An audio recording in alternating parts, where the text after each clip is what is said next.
Angelina, your passion for this story just jumps out of the screen.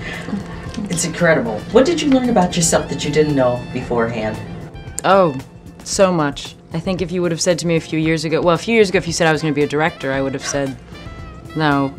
But certainly taking on something of this size and with this, with all the technical needs that were required, I didn't even know when I got the job and when I convinced them I could do it, and then realized I had the job, and then found myself trying to figure out how to do shark attacks and bombing raids, and I thought, God, there was just so much to learn. But what a great journey for every single person on this film. We were challenged.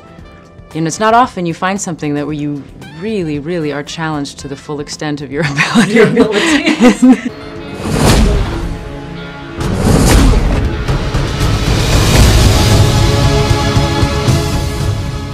Unbroken is the almost unbelievable but true story of World War II hero Louis Zamperini, who went from being a childhood thug to a champion on so many levels. In fact, Universal Studios first tried to do this story in 1956, but it wasn't until the book Unbroken hit the New York Times bestsellers list that the real action began.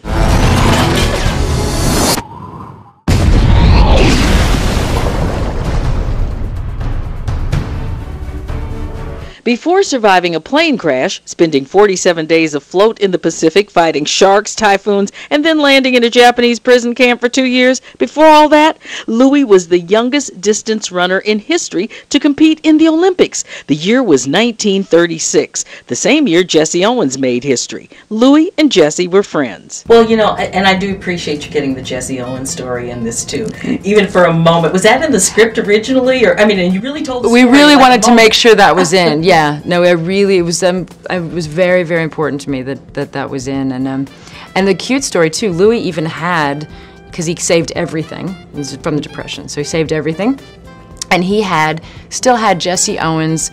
It was from his the Do Not Disturb sign, because all the other boys, because Jesse was having a lot of autograph seekers at the time, or people trying to find him, and all the other boys went and they stole it off the door to mess with him. So he showed it to me. I should have even been in the Olympics. I was still just a high school graduate, and I thought the Olympics was too far out of my reach. Thank God for my brother, who coached me, told me what to do. Come here. Louis, a moment of pain is worth a lifetime of glory.